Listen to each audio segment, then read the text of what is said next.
Muy buenos días, hermanos y amigos que nos acompañan en esta mañana aquí en Comunidad Apostólica. Es un privilegio estar aquí y pues les animo a que estemos atentos a lo que el Señor tiene para nosotros en este día. Quiero dar lectura a un salmo, que es el Salmo número 28, y dice: A ti clamaré, oh Jehová, roca mía. No te desentiendas de mí, para que no sea yo dejándome tú, semejante a los que descienden al sepulcro. Oye la voz de mis ruegos cuando clamo a ti, cuando alzo mis manos hacia tu santo templo. No me arrebates juntamente con los malos y con los que hacen iniquidad, los cuales hablan paz con sus prójimos, pero la maldad está en su corazón. Dales conforme a su obra y conforme a la perversidad de sus hechos. Dales su merecido conforme a la obra de sus manos. Por cuanto no atendieron a los hechos de Jehová, ni a la obra de sus manos, Él los derribará y no los edificará. Bendito sea Jehová, que oyó la voz de mis ruegos. Jehová es mi fortaleza y mi escudo. En Él confió mi corazón y fui ayudado, por lo que se gozó mi corazón y con mi cántico le alabaré. Jehová es la fortaleza de su pueblo y el refugio salvador de su ungido. Salva a tu pueblo y bendice a tu heredad, y pastoréales y susténtales para siempre. Le invito a que me acompañe a hacer una oración para iniciar nuestra reunión. Padre, te alabamos, te bendecimos y te glorificamos, Señor. Te damos gracias por la vida que tú nos das. Queremos poner esta reunión en tus preciosas manos, agradeciéndote, Señor, el que podemos tener aún tu palabra, considerarla, amarla, conocerla, para conocerte cada vez más a ti, para poderte amar como debemos amarte, Señor. Gracias por habernos amado a nosotros primero.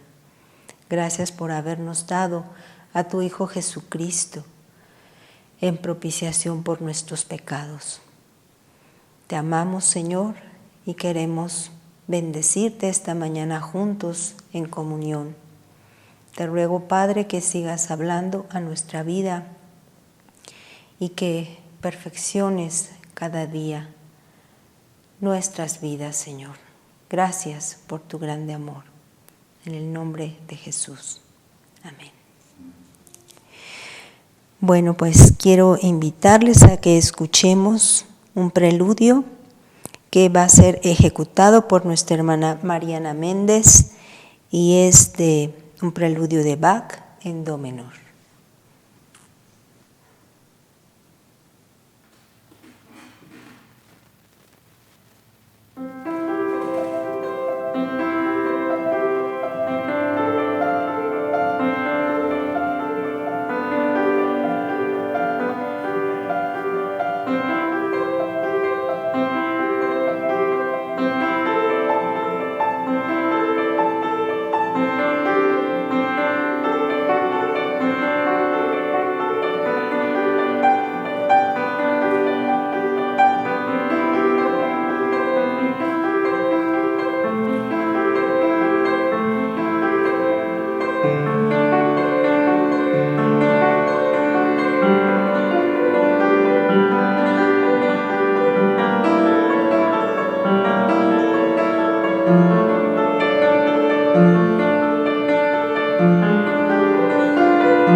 Les agradecemos a nuestra hermana Mariana por disponerse a grabar este precioso preludio.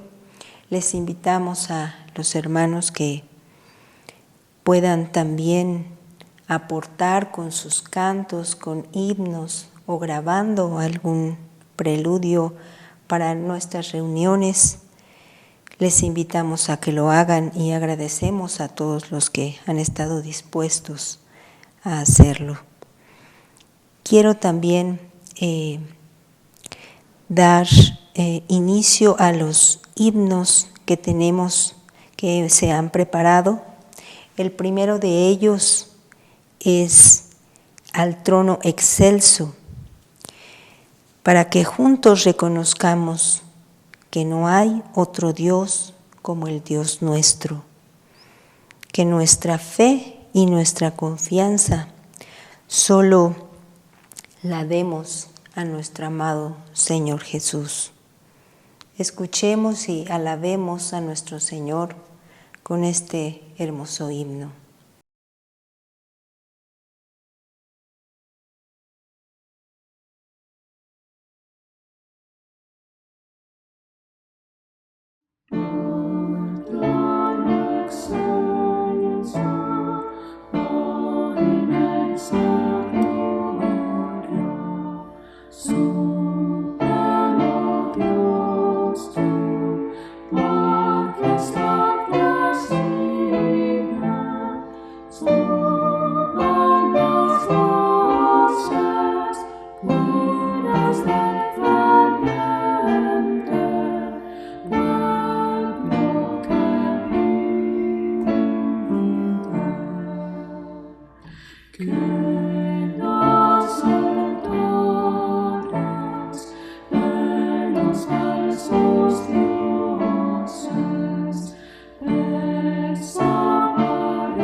Ahora, el segundo himno que tenemos lleva por título Cuán grande es.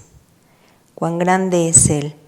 Está en el himnario Bautista con el número 20 y en el himnario Metodista se titula Señor mi Dios y es el número 36. Está también basado en el Salmo número 48, en el verso número 1, que dice: Grande es Jehová y digno de ser en gran manera alabado.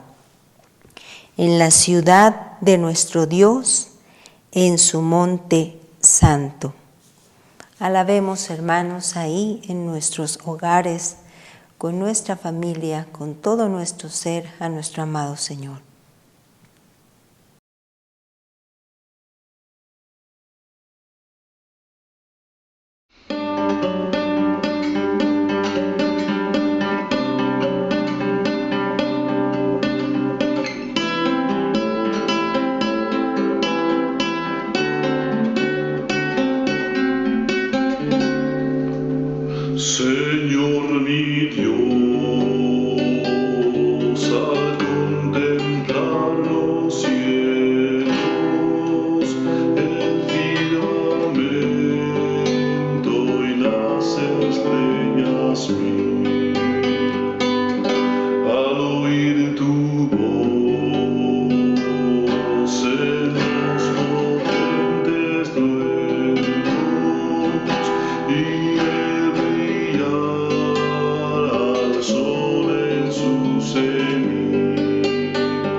Ahora quisiera mandar saludos a todos los hermanos que nos acompañan en la transmisión cada domingo en distintos lugares y países.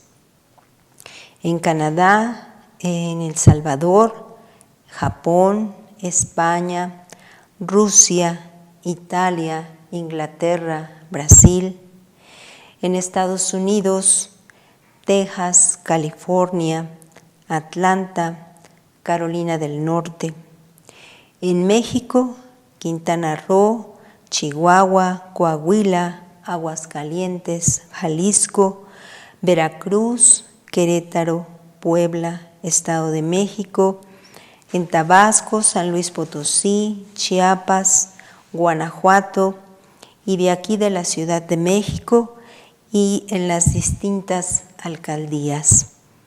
Pues damos gracias a Dios por sus vidas, hermanos, gracias por esa disposición que tienen siempre de estar siguiéndonos en la transmisión. Nuestros pastores Cristian Gómez y nuestro pastor Víctor Méndez agradecen sus diezmos y sus ofrendas y se ponen a sus órdenes para cualquier consejería que usted necesite. Si usted ha dispuesto en su corazón dar sus diezmos, sus ofrendas, va a aparecer en la pantalla la cuenta clave, es en el Banco Santander. Y si usted tiene ya ha dispuesto su depósito, lo puede hacer ahí. Alabamos a nuestro Señor de esta manera y le adoramos.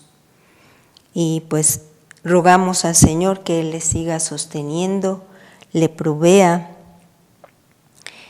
para que en sus hogares pues no falte nada, sobre todo la palabra de nuestro amado Señor. Queremos felicitar a los hermanos que cumplen años en esta semana. El día 21, el día de mañana, estará cumpliendo nuestra hermana Elizabeth Rivera. El 21 también estará cumpliendo años Carmen Mujica.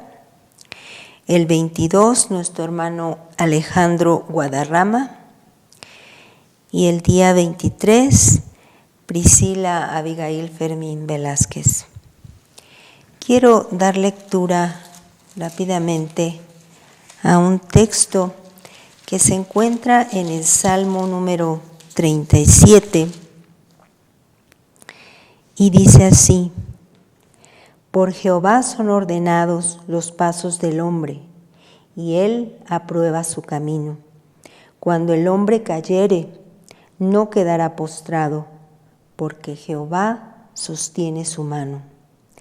Joven fui y he envejecido, y no he visto justo desamparado, ni su descendencia que mendigue pan. En todo tiempo tiene misericordia y presta, y su descendencia es para bendición. Apártate del mal y haz el bien, y vivirás para siempre. Pues agradecemos al Señor la vida de cada uno de nuestros hermanos y encomendamos sus vidas a Él. Gracias a Dios, hermanos, reciban un abrazo fraterno, que Dios siga prosperando su vida cada día. Y bueno, ahora quiero invitarles a que tomen nota de algunas peticiones que tenemos. Dice la palabra en el Salmo 36, cuán preciosa es, oh Dios, tu misericordia. Por eso los hijos de los hombres se amparan bajo la sombra de tus alas. Sabemos que el Señor siempre está atento a escuchar nuestras peticiones y por eso queremos ahorita levantarlas. Bueno, queremos agradecer al Señor, decírselas para que Él las escuche y sabemos que lo hace. Queremos primeramente agradecer al Señor por la vida de nuestra hermanita Daniela, hija de nuestros hermanos Blanca y César. Ella se está recuperando de esta enfermedad que a muchos nos ha aquejado de COVID. Agradecemos a Dios por ello. También agradecemos la vida de nuestros hermanos que ya he mencionado, que van a cumplir años esta semana. También agradecemos por la vida de nuestra hermanita Areli, que ella ha estado enferma, pero gracias a Dios ya está mucho mejor. Ahora quiero pedirles que oremos por la vida de nuestro pastor Cristian, por su salud, por la salud y recuperación de varios hermanos que también están padeciendo algún malestar, alguna enfermedad. Entre ellos está nuestra hermana Maru Ramírez, nuestra hermanita Zenaida, nuestra hermana Estelita Montiel. Y bueno, roguemos al Señor por su pronta recuperación. Si usted también tiene alguna petición que usted quiera expresarle, le pedimos que en la conversación usted pueda ahí escribirla y estaremos orando por ello. Por la familia Jiménez, por la salud de los hermanos Silvana y Valentín, y por sabiduría y guía para resolver y tomar decisiones importantes. Porque el Señor guarde y bendiga a los niños y jóvenes en este tiempo tan difícil que les ha tocado vivir. Que nuestro Señor siga hablando a nuestras vidas y despierte y avive a su pueblo. Que nuestra fe pueda madurar y que estemos firmes en la palabra. Que nos dejemos guiar por ella y nos llenemos cada día de su Espíritu. Pues le pido que me acompañe para hacer esta oración a nuestro Señor. Padre bendito, te agradecemos porque siempre tienes atento tu oído a nuestra voz, al corazón que te busca con sencillez y que clama a ti sabiendo que en tu infinita misericordia y amor tú nos escuchas. Que aunque sabes lo que nos aqueja y sabes de nuestras enfermedades y de lo que padecemos, tú quieres que nosotros nos acerquemos a ti a cada momento, a cada día, y que podamos interceder por nuestros hermanos, no solo por nosotros, por nuestras peticiones, sino por los que sabemos que tienen necesidad, y también pedirte por los que no te conocen. Señor, gracias por la vida de cada uno de nuestros hermanos que se han ido recuperando. Te bendecimos y te agradecemos por ello y ponemos en tus preciosas manos por los que aún están padeciendo, por los que tienen problemas, necesidades. Te ruego, Señor, que los bendigas, que los ayudes, que los fortalezcas, que cargues nuestro corazón, Señor, para que en lo que nosotros podamos ayudarles, lo hagamos, que estemos así mostrando el amor que tú has puesto en nuestra vida para tu cuerpo.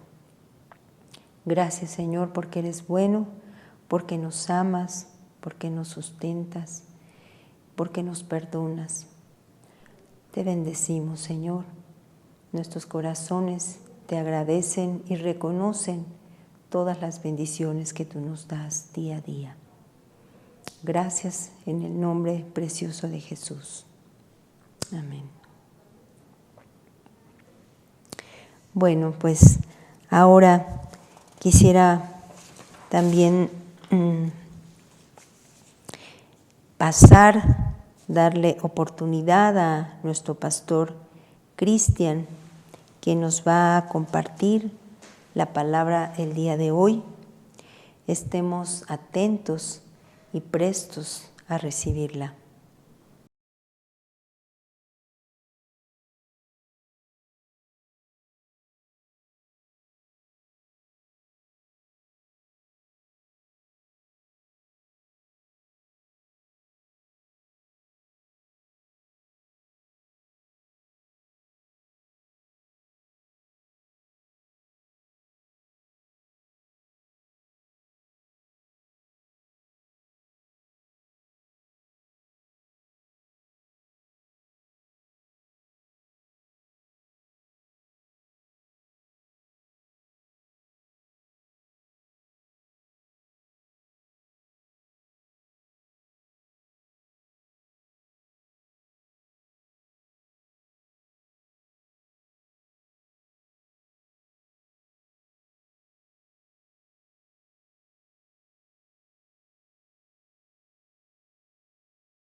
¿Qué clase de rey es Jesús? ¿Qué clase de rey es Jesús? Lucas, en su capítulo 23, leo a partir del verso 1, levantándose entonces toda la muchedumbre de ellos, llevaron a Jesús a Pilato y comenzaron a acusarle diciendo: a este hemos hallado que pervierte a la nación y que prohíbe dar tributo a César, diciendo que él mismo es el Cristo, un rey. Entonces Pilato le preguntó: ¿eres tú el rey de los judíos? Y respondió: tú lo dices. Y Pilato dijo a los principales sacerdotes y a la gente: ningún delito hallo en este hombre. Pero ellos porfiaban diciendo: alborota al pueblo enseñando por toda Judea, comenzando desde Galilea hasta aquí. Entonces Pilato, oyendo decir Galilea, preguntó si el hombre era galileo. Y al saber que era de la jurisdicción de Herodes, le remitió a Herodes, que en aquellos días también estaba en Jerusalén. Herodes, viendo a Jesús, se alegró mucho porque hacía tiempo que deseaba verle, pero había oído muchas cosas acerca de él y esperaba verle hacer alguna señal. Y le hacía muchas preguntas, pero él nada le respondió. Y estaban los principales sacerdotes y los escribas acusándole con gran vehemencia. Entonces Herodes con sus soldados le menospreció y escarneció, vistiéndole de una ropa espléndida, y volvió a enviarle a Pilato. Y se hicieron amigos Pilato y Herodes aquel día, porque antes estaban enemistados entre sí. ¿Qué clase de rey es Jesús? He comenzado con esa pregunta que es parte del título de nuestra plática de hoy. ¿Por qué esta pregunta? Bueno, Jesús está aquí ante dos tronos. El trono del procurador Pilato y el trono del rey Herodes. O dos sillas o dos personas que representan autoridad. Y está siendo humillado. Dice, por ejemplo, que está frente a Pilatos y le acusan vehementemente, y luego Pilatos trata de deshacerse del problema jurídico que le representa y envía a Jesús a Herodes. Herodes se burla de él, verso 11, le menosprecia, le escarnece y le viste de una ropa espléndida y lo regresa a Pilatos. Vamos a leer en griego este verso 11, Lucas 23, 11, si me gustan acompañar, y vamos a contrastarlo con algo que leímos al final del capítulo 22. Bueno, vamos a ver si tenemos el versículo. Cenizas de Aftón o Irodis, sintisis de trefmasin aftú, que empexes peribalon, esite lampran anepemsen aftón topilato. ¿Qué quiere decir? Exucenizas de Aftón o Irodis, y menosprecióle Herodes.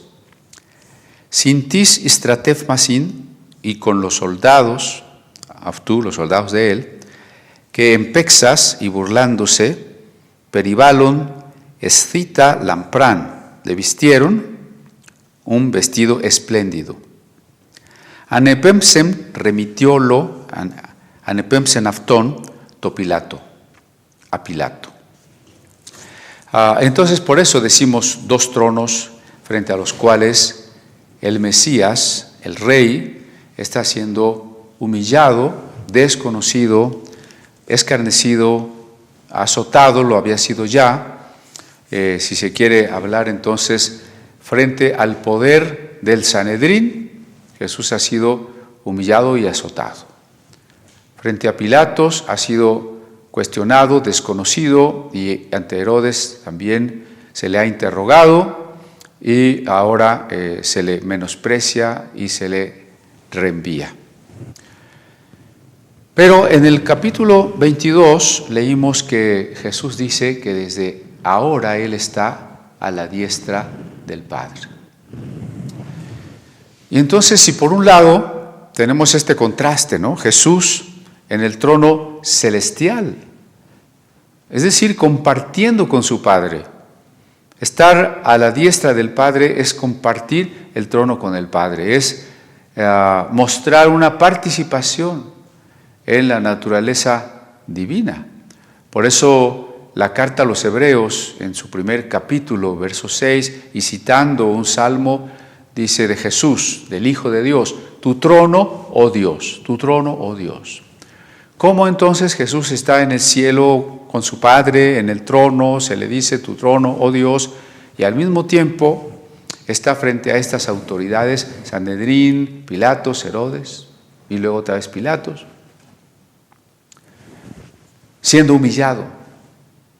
Por eso la pregunta, ¿no? ¿Es el Rey eterno, es el Rey glorioso que está con Dios en el trono, que es Dios también estando en el trono? ¿O es un Rey tan pequeño, tan falso, que cualquiera aquí en la tierra le desconoce, le golpea, lo manda a matar? Entonces, ¿cómo conciliar? ¿Cómo preguntamos qué clase de Rey es Jesús? Bueno, por lo pronto vamos al Evangelio de Juan. Allá en el Evangelio de Juan tenemos el diálogo más detallado entre Jesús y el procurador Pilatos, y nos va a ser muy, muy útil, ¿no? Bueno, quiero decirles, tenemos aquí un Nuevo Testamento, el Nuevo Testamento de Pablo Besson. Les comento quién fue Pablo Besson. Es importante que vayamos teniendo más datos de la historia de nuestra Biblia, de las traducciones. Él nació en Suiza en 1848, a mediados del siglo XIX, ¿no? Y murió en 1932, es decir, primera mitad del siglo XX. Fue pastor allá en Suiza a los 22 años. Él ya era pastor de la Iglesia Reformada de Suiza. Sin embargo, él y otros pastores decidieron separarse de la Iglesia Reformada porque es una iglesia del Estado. Y ellos tenían, creo que, la convicción correcta y clara de que la iglesia no tiene que estar sometida al Estado, ni el Estado es el encargado de mantener una iglesia, ni de sostener una iglesia, ¿no? Entonces él se separa con otros para formar la iglesia evangélica libre del Estado allá en Neuchâtel, Suiza. Y después se va a distribuir la Biblia por diferentes lugares, distribuyendo Biblias en Francia. En esta época les estoy contando un país muy católico. Lo aprenden, lo meten a la cárcel en la ciudad de Lyon, pues por vender Biblias, ¿no? Posteriormente él se va como misionero a la Argentina, y una de las tareas pues grandes que asume allá es luchar por la libertad religiosa, porque la condición de Argentina era muy parecida a la de México, es más o menos la misma época de nuestras leyes de reforma, la guerra de reforma. O sea, la Iglesia Católica es la poseedora de los panteones, del registro de matrimonios, nacimientos, defunciones, etcétera, de tal manera que alguien que no fuese católico no podía ser enterrado o no podía hacer válido su matrimonio, etcétera, etcétera. Entonces, la misma lucha que por acá tuvieron Juárez, Melchor Ocampo, Lerdo de Tejada, es la lucha que tendrá Pablo Besson en la Argentina. Bueno, ahora con el dinero de su propia herencia, él levantó o construyó el primer templo bautista en la ciudad de Buenos Aires. Posteriormente a eso regresa a Europa a continuar estudios, especialmente me interesa aquellos que hizo en la Universidad de Leipzig, porque allí estudió ni más ni menos que, entre otros teólogos importantes como Delitzsch, con Constantino Tischendorf. Y bueno, ya hemos platicado del Códice Sinaítico, de hecho ya lo presentamos aquí. Constantin Tischendorf es el que halló en el convento de Santa Catarina, en el monte Sinaí, aquel manuscrito del Nuevo Testamento y la Biblia Septuaginta, el antiguo, en griego, en ese convento ortodoxo, manuscrito que hoy se conserva en Inglaterra en su mayor parte, aunque hay unos folios en Leipzig precisamente y otros en Jordania y otros en Rusia. Pero bueno, con este profesor que fue arqueólogo, biblista tan afamado y que editó además un Nuevo Testamento de estudio, edición crítica en griego, Tischendorf, pues fue maestro de Pablo Besson. Por eso es que Pablo se interesa en la traducción del Nuevo Testamento del griego al español, ¿no? Y efectivamente, en 1919 traduce y publica este Nuevo Testamento, que será la primera ocasión en América, en Latinoamérica, que se traduzca una porción de la Biblia desde las lenguas originales, que se traduzca y se publique en Latinoamérica. Eso se lo debemos a este misionero y pastor, a Pablo Besson. Para traducir, él se basa en el Textus Receptus griego, pero ya consulta a los manuscritos alejandrinos, es decir, de la misma familia de las variantes textuales que este manuscrito que llamamos el Códice Sinaítico y que había hallado su maestro Tischendorf. Bueno, además fue un historiador, porque Besson escribió sobre Marcos Pérez, aquel judío converso que financió la Biblia del Oso, amigo de Casiodoro de Reina. Escribió también sobre la Reforma en España, escribió sobre la Inquisición en la Argentina y aparte como teólogo escribió un libro de Cristología. Bueno, entonces este es el ejemplar que presentamos hoy. Voy ahora al Evangelio de Juan. Les decía, vamos al Evangelio de Juan en su capítulo 18.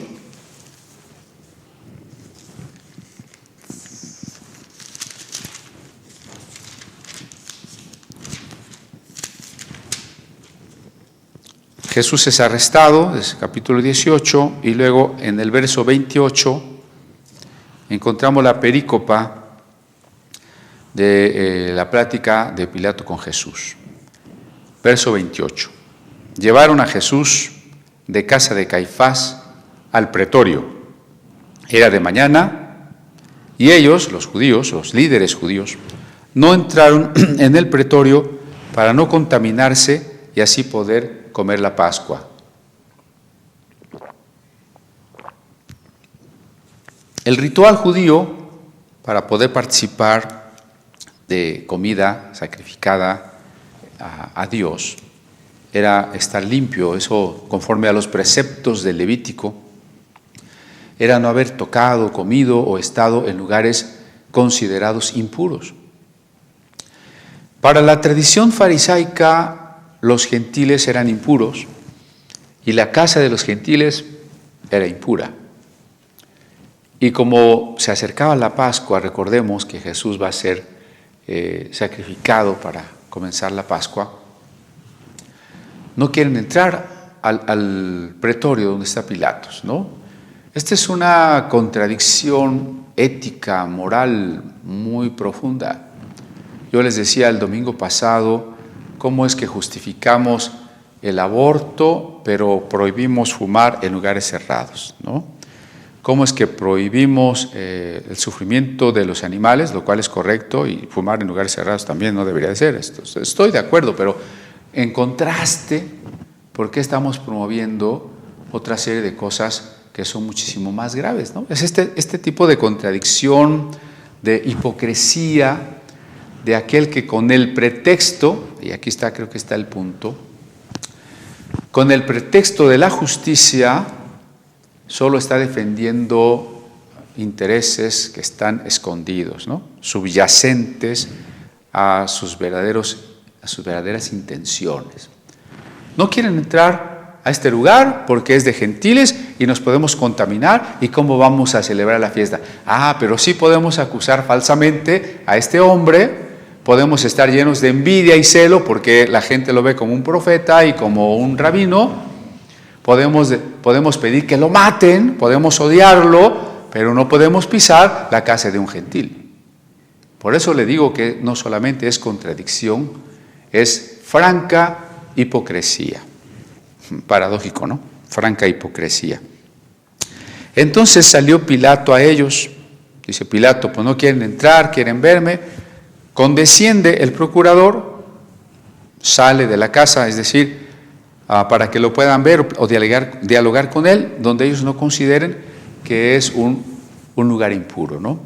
Recuerden que en el judaísmo tradicional la puerta es uno de los signos importantes, ¿no? Por ejemplo, la sangre del cordero pascual allá en Egipto se coloca en las puertas y los dinteles de las puertas, es decir, hay una especie de frontera entre qué es la casa protegida y qué no es la casa. Si alguno hubiese salido de la casa esa noche, hubiera sido muerto por el ángel de la muerte o el ángel de la justicia divina.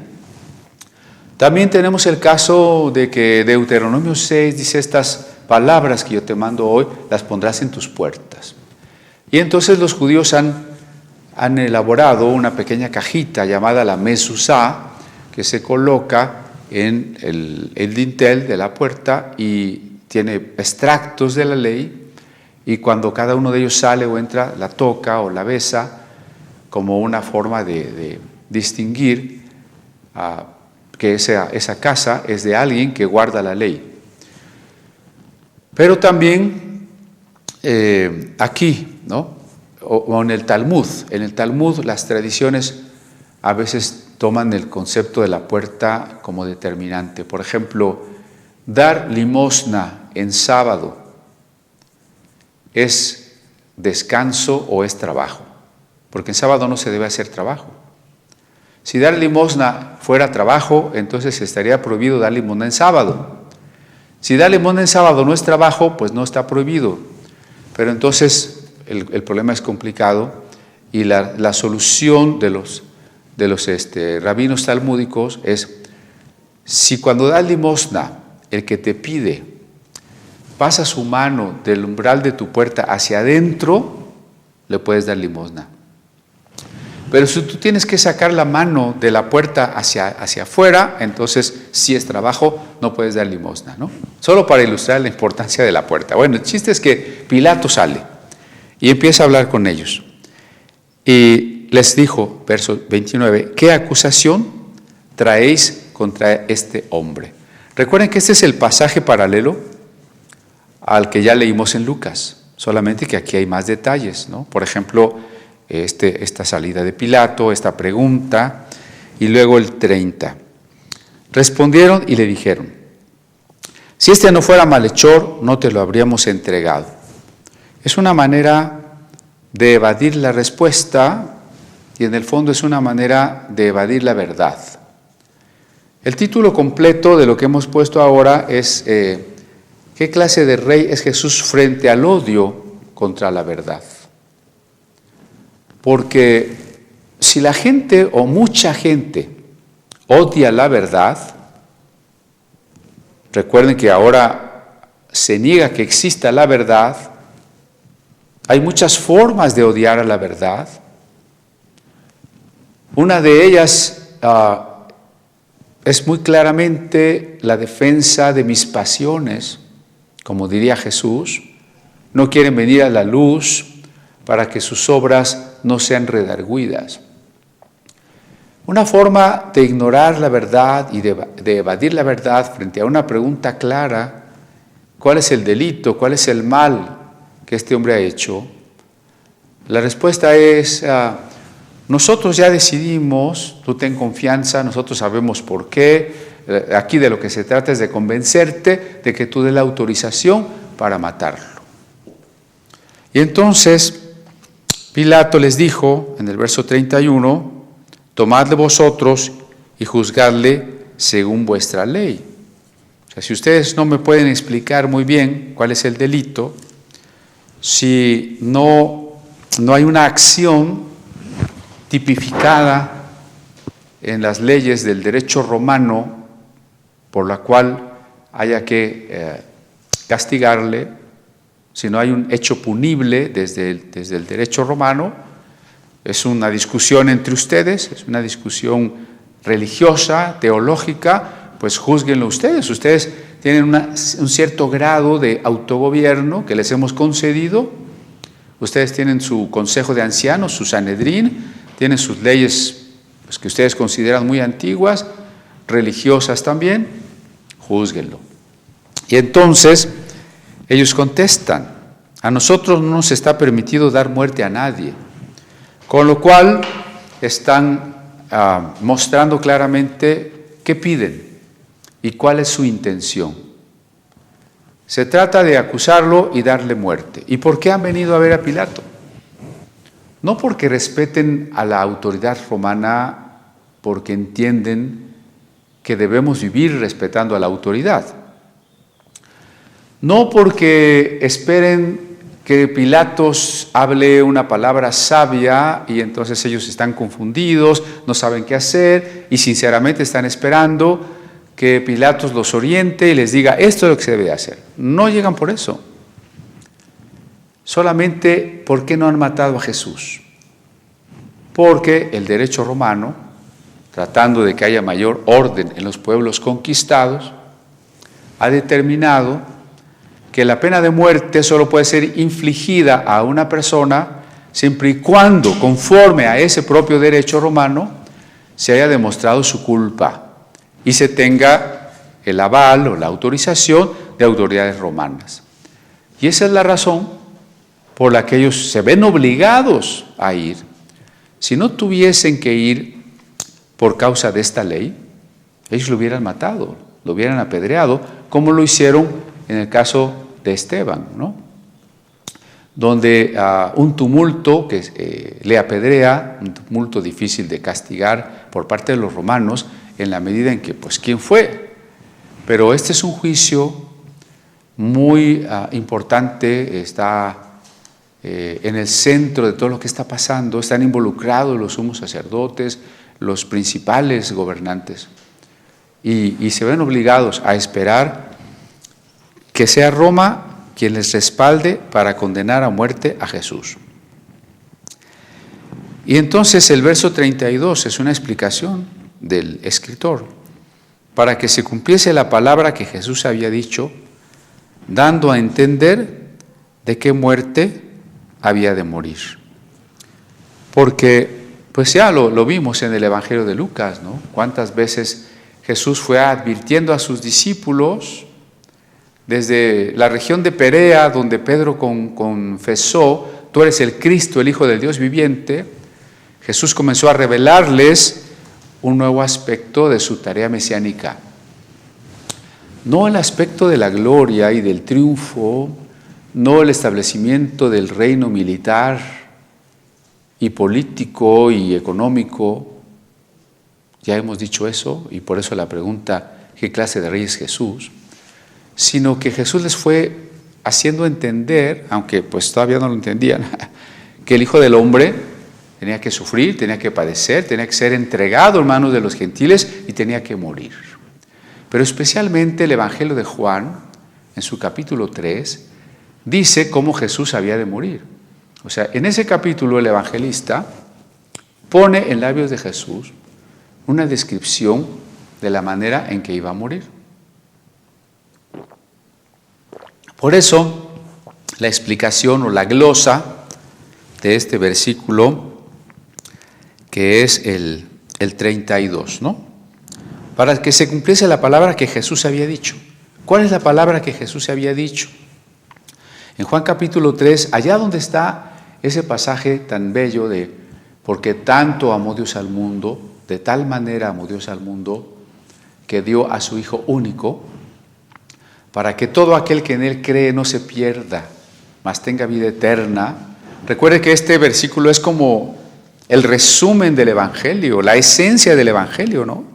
Dios ama tanto, tanto a su creación, Dios ama tanto al hombre, Dios ama tanto al pecador, que está dispuesto a morir por él, a enviar a su propio Hijo a morir por el pecador.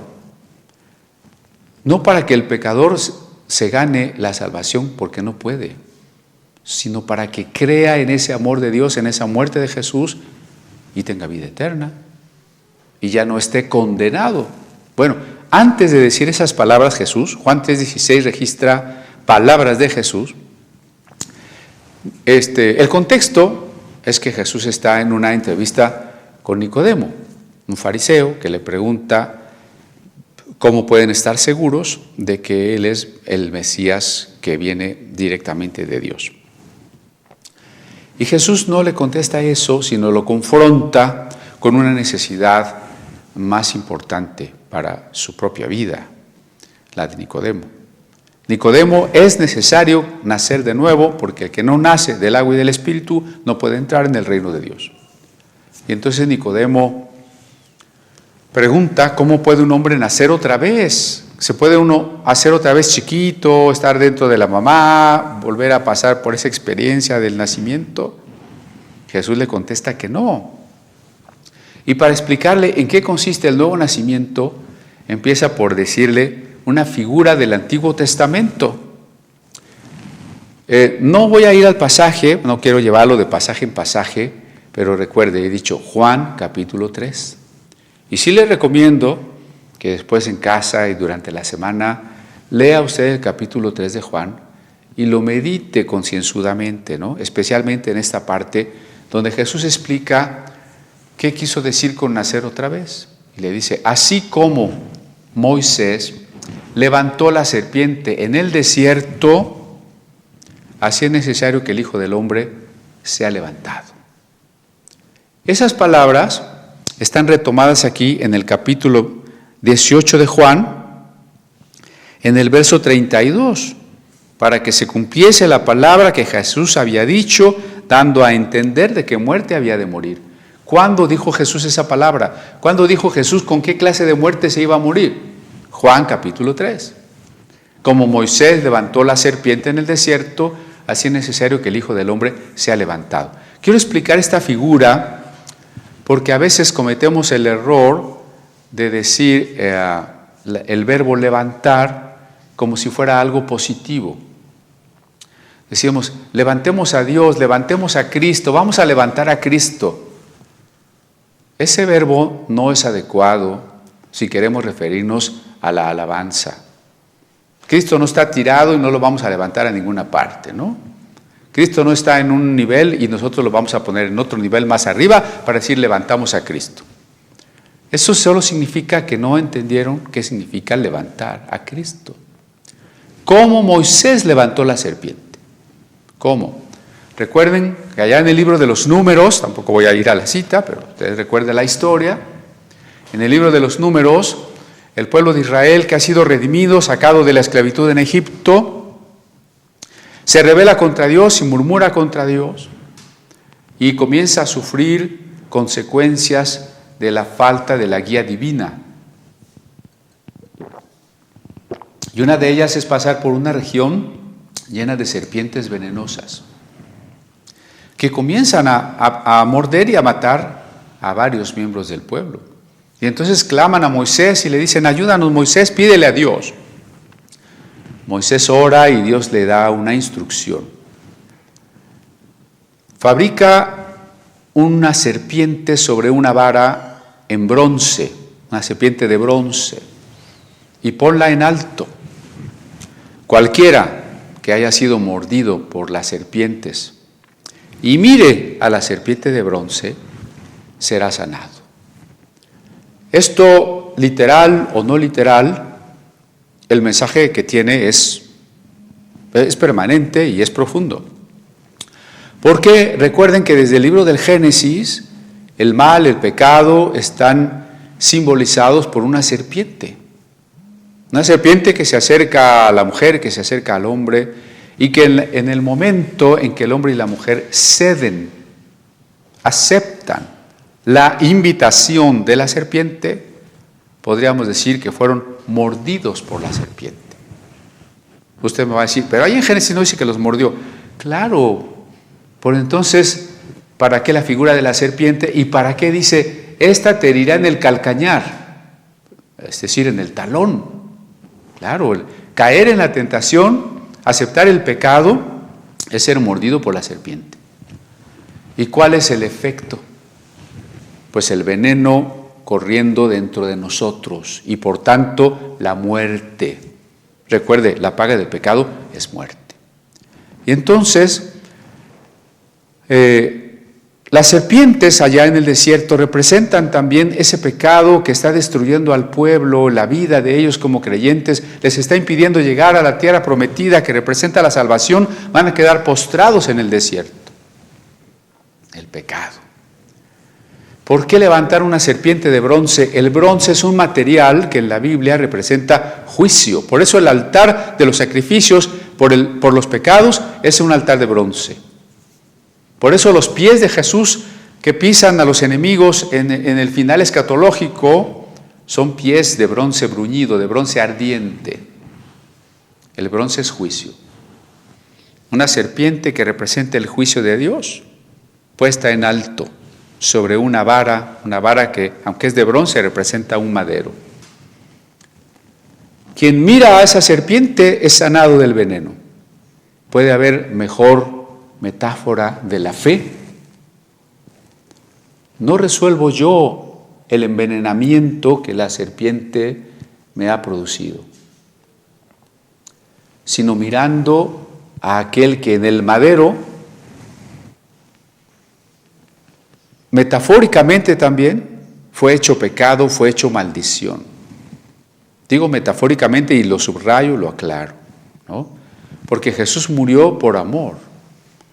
Pero precisamente si el amor llevó a Jesús a dar la vida por nosotros pecadores, si se dejó matar por nosotros pecadores, lo que implica es que el amor está asumiendo las faltas y las culpas del amado, nosotros los amados de Dios. Y en ese sentido, Jesús es representado como una serpiente, como si hubiese tomado la forma de aquello que hizo morir al hombre. Pero por supuesto, no una serpiente venenosa, sino de bronce, es decir, alguien que sobre sí carga el juicio divino. Y entonces con esto lo que le quiere decir Jesús a Nicodemo es, Nicodemo, si tú miras al Hijo del Hombre, tú miras al Hijo de Dios con fe, vas a experimentar la misma sanidad, la misma liberación de la muerte que los hebreos allá en el desierto. Y eso es nacer de nuevo, creer en el unigénito Hijo de Dios para que no sea condenado, para que no perezca, sino tenga vida eterna. Entonces, cuando Jesús dijo que el Hijo del Hombre sería levantado como la serpiente, estaba diciendo cómo iba a morir. Levantado sobre un palo, sobre un madero, la cruz. Por eso ahora el escritor del Evangelio, redactando estas líneas muchos años después, recuerda y pone esta explicación. Cuando Jesús vivió esto y los judíos le expresaron a Pilatos exactamente que querían la muerte de Jesús, se estaba cumpliendo aquella palabra que Jesús había enseñado a Nicodemo. No solo de que iba a morir, sino cómo iba a morir. Bueno, continúo. Verso 33 de Juan 18. Entonces Pilato volvió a entrar en el pretorio, ¿sí? O sea, Jesús sí está en el pretorio, él es un preso, no les importa que esté contaminado, él no va a comer la Pascua, él es un preso, lo que quieren es matarlo, y allí está con Jesús, allí llama a Jesús, y le dijo, ¿eres tú el rey de los judíos? Ahí está otra vez la pregunta que leímos en Lucas, y que por cierto leímos en griego la semana pasada, ¿no? ¿Eres tú el rey de los judíos? Relaciónelo con la pregunta título de nuestra plática hoy. ¿Qué clase de rey es Jesús? Y entonces Jesús le respondió, verso 34, ¿Dices tú esto por ti mismo o te lo han dicho otros de mí? Aquella frase que Lucas pone, tú lo dices, y que ya explicamos, lo que dices es correcto, lo asumes, pero dijimos, falta saber cuál era la intención o la convicción de Pilatos al decir eso. Aquí Juan lo explicita mejor. El reclamo de Jesús es más claro, ¿no? Más contundente, y dice, a ver, tú estás diciendo a través de una pregunta que si soy el rey de los judíos. Si preguntas es porque en alguna medida lo aceptas, ¿no? Si por ejemplo ahora que es de día, aquí donde yo estoy hablándoles en este momento, yo no me voy a preguntar, ¿es de noche? Porque entonces en alguna medida estaría aceptando la posibilidad de que ahora es de noche. Entonces en el momento en que Pilatos pregunta a Jesús, ¿eres tú el rey de los judíos? Hay implícita una posibilidad en la pregunta. Por eso Jesús le dijo, tú lo dices, o según Juan, ¿lo dices de ti? ¿Estás llegando a esa convicción? ¿Has tenido algún pensamiento, alguna manera de revelación para saberlo? ¿O solo es lo que has oído, lo que te dicen que yo digo? Jesús está poniendo a Pilatos frente a un desafío de la verdad, ¿no? Nuestras preguntas deben de surgir auténticamente de un amor por la verdad. Por eso en el título que puse, el odio a la verdad. Porque cuando estos hombres no quieren escuchar a Jesús, cuando estos hombres no quieren reconocer qué predicó Jesús, porque hay otro de los pasajes donde le dice, Jesús les contesta, todo lo que yo he predicado, lo he dicho en las plazas, lo he dicho en el templo, pues pregúntenle a todos los que me oyeron, ¿por qué me preguntan a mí? El que odia la verdad va a distorsionar lo que hemos dicho.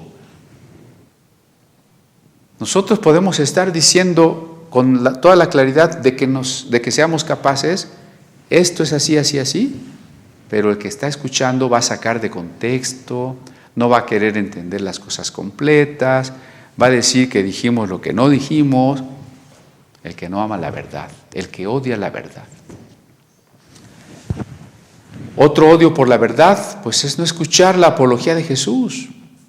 Preferir burlarse, abofetearlo, latigarlo, como veremos aquí, vestirlo de ropas ridículas para burlarse de él. Todo eso es odio a la verdad. Por eso Jesús de alguna manera conmina a Pilatos y le dice, Pilatos, esta pregunta por lo que yo soy y todo lo que es verdadero, ¿no? Es una pregunta por lo que Jesús es y por tanto es una pregunta por la verdad. ¿Nace de tu afán, de tu hambre por la verdad o solo te lo han dicho? Y entonces Pilato le respondió en el verso 35, ¿soy yo acaso judío?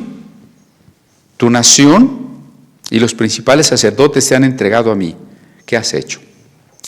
Pilato evade la responsabilidad frente a la verdad, con pretextos, con justificaciones. Yo no soy judío, así que pues tengo un pretexto para no preocuparme por la verdad, ¿no? Yo tendré mi verdad. Pero si tu verdad es verdad, no me interesa o no me preocupa demasiado, porque en el fondo no se ama la verdad. La única verdad es la verdad circunstancial, la verdad que parece empírica en ese momento. Los de tu nación te han entregado. Para mí esa es toda la verdad. Yo diría que es la verdad positivista del derecho actual. El hecho es este, la ley que existe es esta, no me interesa más. No hay un hambre por la verdad ahora en las masas manipuladas por las redes sociales, por la publicidad, por el hiperconsumismo, por la falsa religión y las sectas y las falsas predicaciones, que ofrecen soluciones fáciles, promesas. No hay un amor por la verdad, pero tampoco hay un amor por la verdad en la mayoría de las personas que pertenecen a los ámbitos académicos. No hay un amor por la verdad en muchos científicos, aunque usted no lo crea. No hay un amor por la verdad en muchos filósofos, ni en los sociólogos, ni en los historiadores, ni en los políticos. No hay hambre por la verdad. Antes hay odio por la verdad. Pretextos hay muchos, ¿no? Yo no soy tal cosa o no creo en tal cosa, yo me concentro en este momento y en estos factores, no me interesa tal cosa como una verdad. Respondió Jesús: mi reino no es de este mundo. Si mi reino fuera de este mundo, mis servidores pelearían para que yo no fuera entregado a los judíos, pero mi reino no es de aquí. Es decir, ¿cuál es la respuesta implícita a la pregunta de si tú eres el rey de los judíos? Si Jesús dice, mi reino no es de este mundo, luego entonces es un rey. Sí es un rey. Solamente que no es un rey de este mundo. ¿Y eso qué quiere decir? No seamos tan apresurados en pensar que entonces el reino de Dios está fuera del mundo. A ver, el reino de Jesús no es de este mundo, pero está en este mundo. Lo que quiero decir es que no interpretemos que por no ser del mundo está en la estratosfera, está más allá del sol. No, porque esa es la idea, ¿no? Pues cuando nos muramos nos vamos a ir al reino de Dios. Dios está allá en su reino, los angelitos están allá, quién sabe dónde, en el reino de Dios.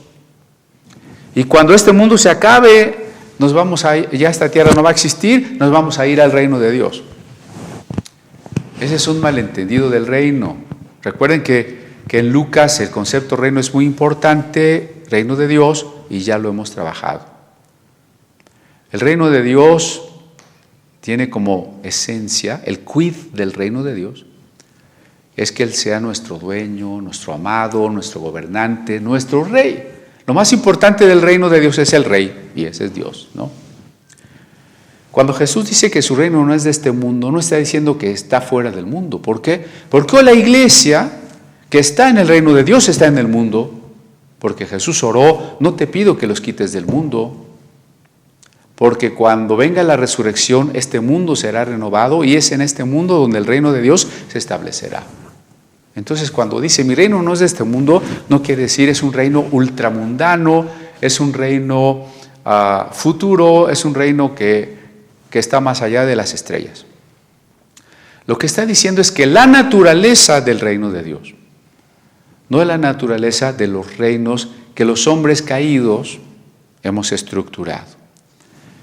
Que la naturaleza, el origen, la procedencia del reino de Dios es Dios. Mientras que el origen de los reinos humanos pues es variable. Algunos teóricos dirán la soberanía del pueblo, ¿no? El poder del rey, la fuerza de la conquista. Orígenes de los distintos reinos humanos hay muchos. Teorías para explicar la razón y la función de ser del Estado hay muchas. Pero el reino de Dios procede de Dios, se origina en Dios. En ese sentido no es de este mundo. Y si no es de este mundo, no es porque Jesús se desinterese del mundo. Jesús no se desinteresa del mundo. Que no, este evangelio nos ha enseñado claramente que tanto amó Dios al mundo, que Cristo se hizo carne y vino a este mundo, ¿para qué? Para salvar a este mundo. Entonces, qué hermosa paradoja. El reino de Dios no es de este mundo, pero está en el mundo para salvar al mundo. ¿Sí? Porque entonces no puede seguir las metas, prioridades, parámetros y estrategias de los reinos del mundo. Los fines de un reino del mundo serían tomar el poder y por tanto la economía, la fuerza del ejército, de la policía, de las leyes, etc. Todo lo que pueda tener bien o mal un gobierno humano. El reino de Dios tiene otras prioridades. Que Dios sea conocido por las criaturas, por los hombres. Que los hombres podamos disfrutar que Dios es amor y cada día comprender más su amor. Que esa comprensión del amor de Dios se dé en la medida en que decidimos amarle y vamos madurando nuestro amor hacia Dios. Esa es la finalidad última del reino de Dios, que es también simbolizado como el matrimonio eterno entre Cristo y la iglesia. Y porque ese es el fin, esa es la meta del reino de Dios, ese es el propósito y la razón de ser del reino de Dios, las estrategias del reino de Dios no pueden ser, por ejemplo, la violencia. Pareciera que los teólogos de la liberación y demás émulos no hayan leído este texto o lo hayan distorsionado o lo hayan borrado, no sé qué hagan. Es claro que la violencia no era el camino, porque el origen del reino de Dios no son nuestras acciones, nuestros enojos, nuestras violencias. Si el reino que Jesús buscaba fuese un reino al estilo de los otros reinos, pero nada más que más grande y definitivo, hubiese tenido que usar los mismos medios que todos los reinos. Entre ellos, sus discípulos pelearían. Y en vez de enseñarles a poner la otra mejilla cuando los golpearan, en vez de enseñarles a cargarle la armadura a un soldado romano de buen grado, a pesar de que era una injusticia, en vez de enseñarles eso, les hubiera enseñado a usar espadas, lanzas, estrategias de guerra, a construir torres de asalto, catapultas y demás, ¿no? Y hubiera hecho guerrillas, y hubiera hecho campos de entrenamiento, y de repente hubiera dicho, como otros líderes judíos que se creyeron Mesías, como Bar Kochba, aquí está mi ejército, vamos contra los romanos. Le está diciendo a Pilatos, mira Pilatos, entiende la acusación y ama la verdad. Si soy un rey, debes de saber que soy un rey. Pero si fuera un rey a la manera en que estas personas me acusan, de sedición, de negar el tributo al César, pues no estaría yo aquí, mis servidores, mis discípulos y yo, estaríamos con una espada en la mano, estaríamos peleando. Aquí estoy yo y ahí están mis servidores, tú puedes investigar. Ninguno de ellos ha levantado un arma. Algunos de ellos provenían de ambientes violentos como Simón Zelota, ex guerrillero contra los romanos, probablemente Judas Iscariote. Pero ahora no, mis servidores no pelean, yo no peleo. No peleo de esta manera, por supuesto, hay otra lucha más profunda y más importante. Entonces, mis servidores pelearían, dice Jesús, ¿no? Para que yo no fuera entregado. Conclusión, pero mi reino no es de aquí. Y entonces Pilato entiende, ¿no?, la implicación de la respuesta y pregunta, luego entonces, ¿eres tu rey? O sea, si eres rey. Jesús respondió, tú dices que yo soy rey, o sea, tú ya lo afirmaste, tú lo estás implicando en tu interrogatorio. Yo para esto he nacido y para esto he venido al mundo, para dar testimonio a la verdad. Sí, Jesús no está interesado en defender un derecho real o decir, sí, soy verdaderamente rey, si tú lo comprendes me vas a soltar, vamos a ser amigos, y si ahora tú me ayudas, yo cuando sea rey del mundo venidero también te voy a dar algo muy importante, pues no. Jesús está interesado en otra cosa, que Pilatos se comprometa con la verdad, que el mundo al que él ha venido ame y entienda la verdad. Creo que vale la pena aquí repasar qué entendemos por la verdad. Hay un concepto hebreo de la verdad en el Antiguo Testamento. Por ejemplo, bástenos el Salmo 117, el más corto, que dice, y tu verdad es para siempre. Y otras traducciones vierten, y tu fidelidad es para siempre. ¿Por qué traducir verdad a veces o fidelidad? Porque verdad es todo aquello que permanece siempre. ¿Y qué es lo que permanece siempre? El amor de Dios. Entonces la verdad es la permanencia, la inmutabilidad del amor de Dios por su creación. Entonces, bueno, esto nos lleva a establecer un puente con el concepto griego de verdad, porque para los griegos la verdad es la correspondencia con la realidad, y desde la época de Heráclito y Parménides o Platón, la verdad no puede cambiar, la verdad tiene que ser siempre la misma. Aún en Heráclito, que promulga el cambio, el logos es el que se identificaría con la verdad. Entonces, si en ambos ambientes, griego y hebreo, la verdad es lo que permanece, ¿qué es lo que permanece más allá de las cosas que se acaban, de las cosas que antes no existían, de las cosas que cambian, de todo lo que desaparece? ¿Qué permanece? Pues permanece Dios, permanece su amor por una creación, permanece su promesa de una vida que no terminará nunca. Esa es la verdad. ¿Y a qué vino Jesús? A ser testigo de la verdad, es decir, de lo que permanece. A ser testigo del Padre, a ser testigo del amor divino, a ser testigo de la promesa de una vida que durará para siempre. Por eso es testigo de la verdad. Y entonces no está tan interesado en demostrarle a Pilatos que él verdaderamente es un rey, sino en que Pilatos entienda cuáles son las implicaciones de un reino que no es de este mundo. La verdad. Y por eso continúa. Yo para esto he nacido y para esto he venido al mundo, para dar testimonio a la verdad. Todo aquel que es de la verdad, oye mi voz. Pilato, tú eres un escéptico. Sí, yo creo que en esa época el escepticismo era la moda en el mundo romano, influido de la cultura griega, ¿no? Porque incluso Nerón, que había gobernado un poco después de esto, tenía como maestro a un famoso epicúreo que se llamaba Séneca, ¿no? Bueno, el escepticismo de Pilatos, lo vamos a ver ahorita, pero es confrontado con Jesús cuando le dice, el que ama la verdad, el que es de la verdad, oye mi voz. De acuerdo con lo que he explicado, la verdad no es un sistema conceptual, teológico, filosófico, una serie de demostraciones empíricas de los hechos o matemáticas, es algo más que eso.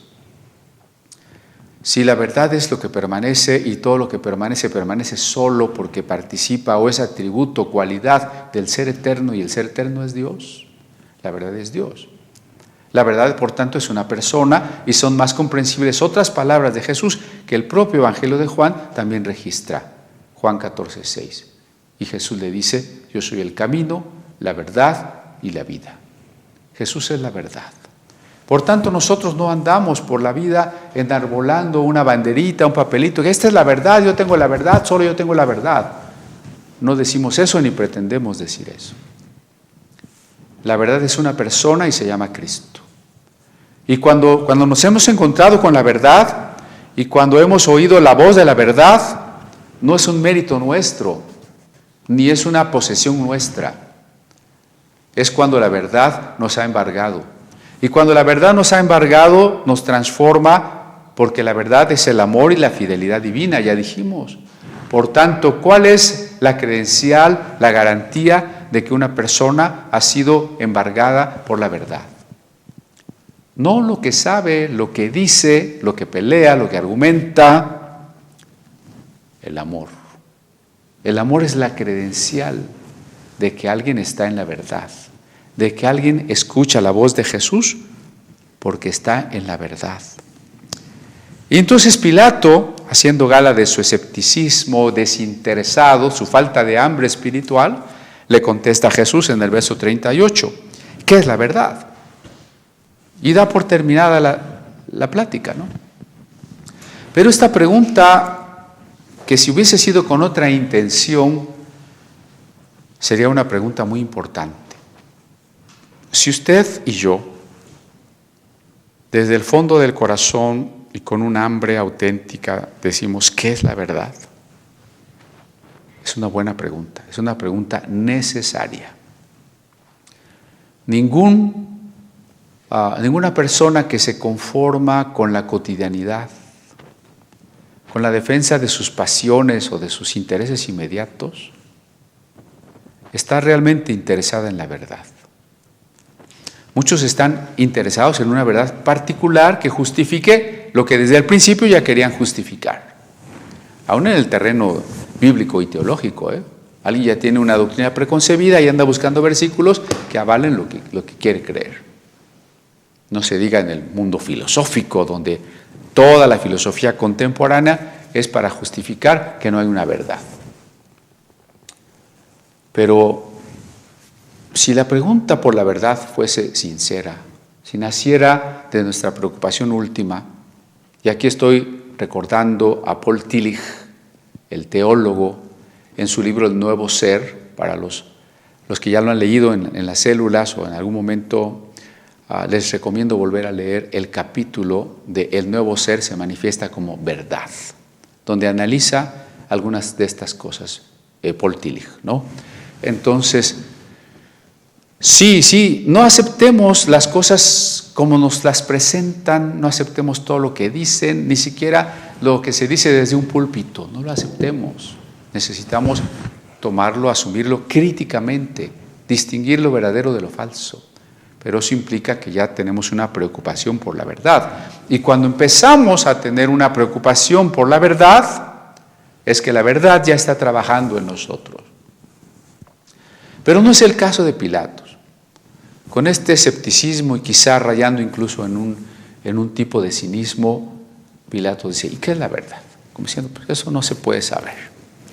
Dando de antemano un prejuicio, por supuesto, ¿no? Y cuando hubo dicho esto, salió otra vez a los judíos y les dijo, yo no hallo en él ningún delito. O sea, no hay pruebas de que se asuma como un rey que quiera competir con Tiberio. No veo que esté armando una revolución, no sé que haya matado a alguien, no sé que haya hablado contra el imperio. En todo caso, es un incauto que cree en un reino extraño de no sé dónde, es un incauto que cree en una verdad que quién sabe cuál sea, pero nada digno de muerte, ¿no? Esa es la respuesta de Pilato. Pero vosotros tenéis la costumbre de que os suelte uno en la Pascua. ¿Queréis pues que os suelte al rey de los judíos? Y entonces viene la historia de Barrabás, que por cierto ya veremos regresando a Lucas, ¿no? Regreso a Lucas, capítulo 23. Y bueno, una vez que vemos a Jesús de pie ante Pilato, respondiendo al interrogatorio, y que ya tenemos más detalles de lo que pudo haber sucedido entre Jesús y Pilatos, acabamos de leer ya también que cuando Pilato se entera que Jesús es Galileo y que su tarea la comenzó en Galilea, entonces lo manda con Herodes. Y entonces ya leímos acá en el 23, otro triste episodio, ¿no? Ahí con Herodes. Dice que Herodes se alegró mucho de verle, Lucas 23, 8.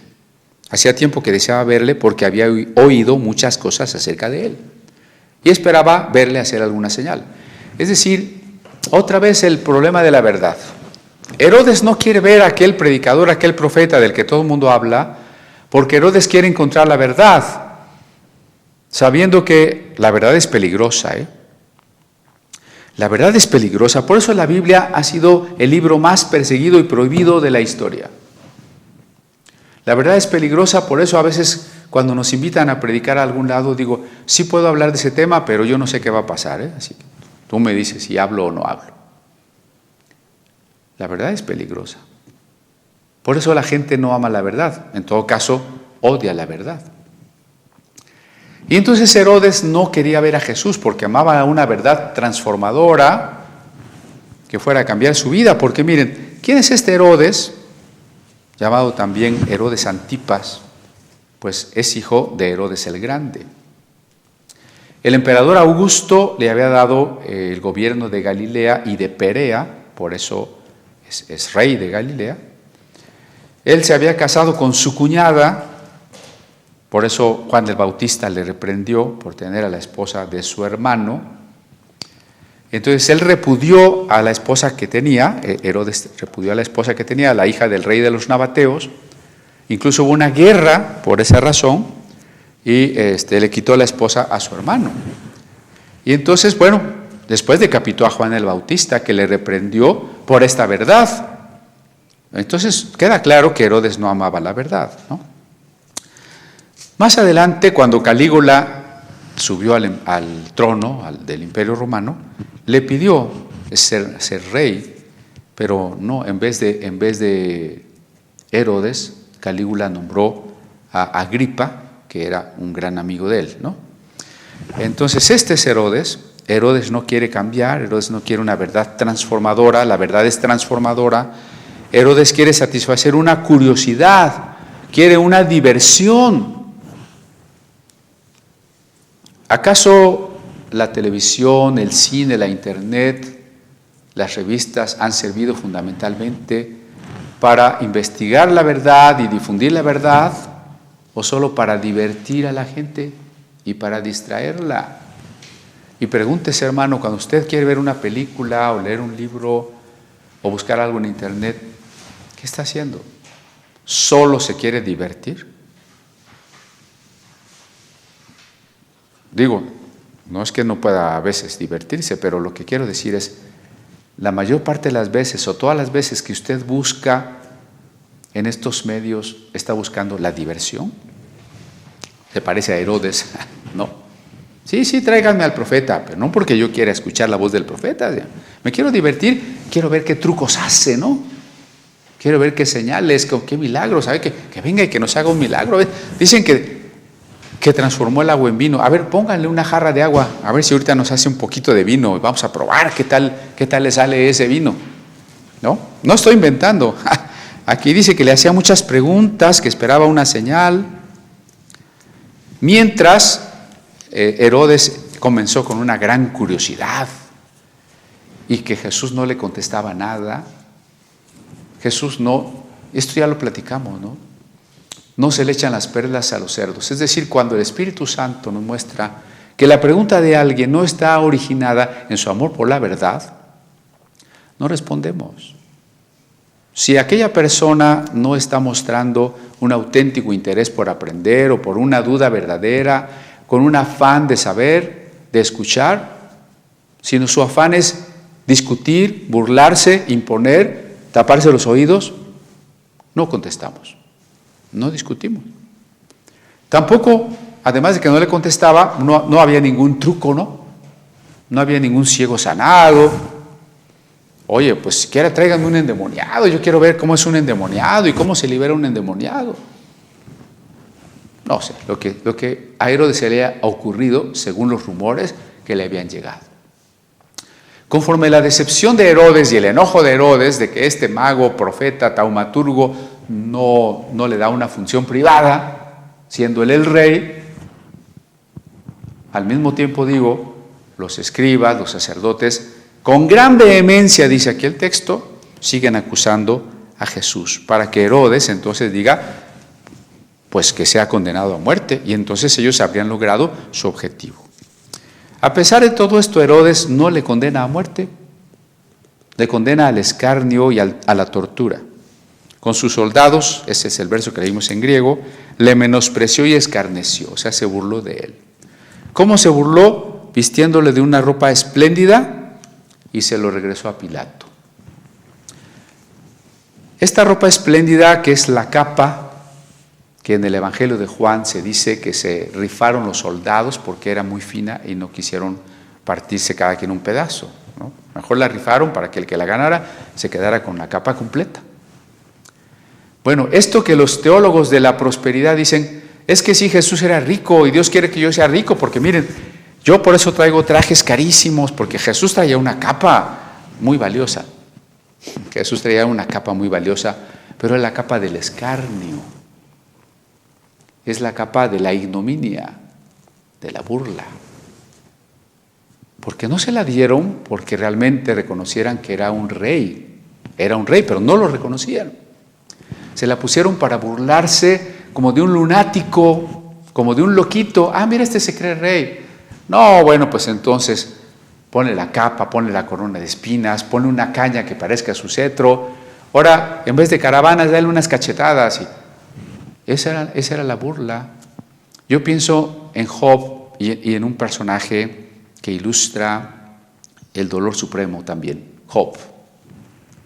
Jesús es quien supremamente sufre. Otro personaje que sufre de manera suprema es Job.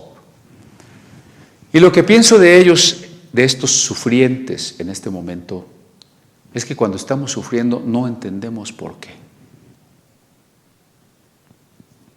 A veces pensamos que Dios ya nos abandonó, que Dios nos olvidó, que no contesta nuestras oraciones, o que nos está castigando, o de plano que Dios no existe, o que la Biblia no es verdad, o que para qué sirve la fe, y otras muchas dudas como estas. Usted me dirá, pero Jesús era Dios y no pudo haber tenido estas dudas y esta confusión. Y yo le respondo, sí, Jesús era Dios, por supuesto, pero ya hemos insistido que en estos momentos Él voluntariamente ha querido reducirse a su naturaleza humana.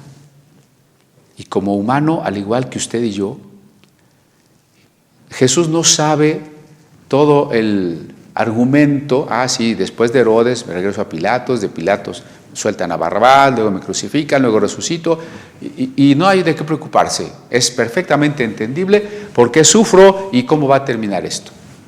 Así no suceden las cosas. Cuando nosotros sufrimos y estamos en la prueba, no podemos ver más allá. No sabemos qué va a pasar después, ni cuánto va a durar la prueba, ni mucho menos si hay un propósito. Mientras Job estaba siendo herido por la llaga y la sarna, mientras era abandonado por su esposa, acusado por sus amigos, mientras estaba en el dolor de haber perdido a todos sus hijos que habían muerto, de haber perdido todos los inmensos bienes que había poseído, él no podía saber si había un propósito, ni menos cuál era el propósito de Dios, ni podía saber cómo los escribas después interpretaron que hay un ser intermedio que busca nuestro mal para no culpar a Dios y no decir que Dios es un Dios malo. Todo eso no lo sabe Job. Job pregunta y dice, ¿para qué nací? Terrible el día que nací. Y no se espera que comprendamos, no se espera que comprendamos el porqué del mal. Porque cuando el libro de Job cierra, habla Dios. ¿Y qué le dice a Job? ¿Le explica por qué sufrimos? ¿Hace todo un discurso filosófico de explicación del mal? No hallamos eso en el libro de Job. El libro de Job cierra con una serie de preguntas que Dios hace, preguntas sin respuesta, donde Dios quiere que nosotros sepamos nuestras limitaciones, nuestra pequeñez, y que no podemos comprender lo que Dios hace. Entonces, el dolor físico de los golpes, el dolor anímico de las burlas y el dolor espiritual de sentirse abandonado de Dios, es lo que ahora Jesús está sufriendo. Yo creo que voy a dejar aquí. Me falta una parte porque a la pregunta ¿qué clase de rey es Jesús? Yo quería llevarles a otros textos que nos van a hacer entender con mucha claridad, con luz meridiana,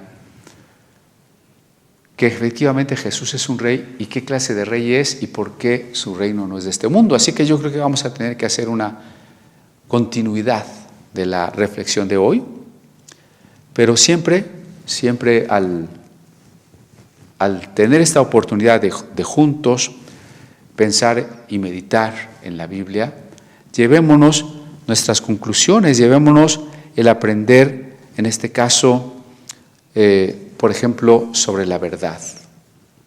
¿Qué tan dispuestos estamos a reconocer que hemos estado equivocados? Ya sea en conceptos o en formas de vida. Que amemos la verdad por sobre todas las cosas. Que tengamos un interés por ella, porque es más cómodo no interesarse por la verdad. La gente que se la pasa la tarde viendo la televisión o que jamás se pregunta ¿qué es la verdad? Pues claro que está más cómoda sin siquiera hacerse la pregunta ¿qué es la verdad? No nos hagamos la pregunta como Pilatos para evadir la pregunta. No nos hagamos la pregunta como los líderes judíos para odiar la verdad y para negar la verdad, o para construir nuestra propia verdad, como nuestra época relativista. Mejor identifiquémonos con Jesús, que ha sido levantado sobre el madero para que nosotros seamos sanados del veneno del pecado. Él es un rey, Él es nuestro rey, y con toda esta humillación, Él era verdaderamente un rey. Y el rey, pues, más importante, más sublime que cualquiera de los reyes terrenales, ¿no? Y recuerde que crecer en Cristo, crecer en la vida cristiana, en la gracia de Dios, tiene uno de sus aspectos clave: entender cada día mejor quién es Jesús, qué hizo Jesús, crecer en el conocimiento que por experiencia, por comunión íntima con Él, tenemos cada día. Esa es nuestra invitación y nuestra bienaventuranza. Convivir con el amado, escuchar al amado, y en la medida en que crecemos en ese amor, le conocemos más. Y en la medida en que le conocemos más, le amamos más.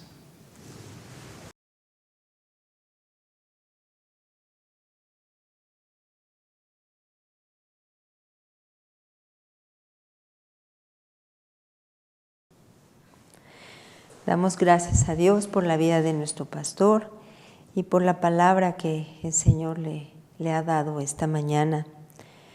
Quisiera comentar solamente algo. El reino de Dios no es de este mundo, pero está en el mundo para salvar al mundo.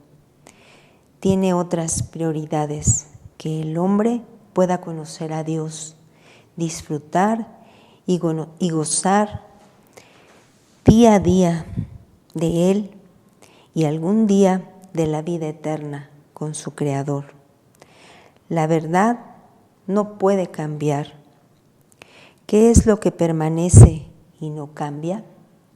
Dios, su amor, su promesa de dar vida.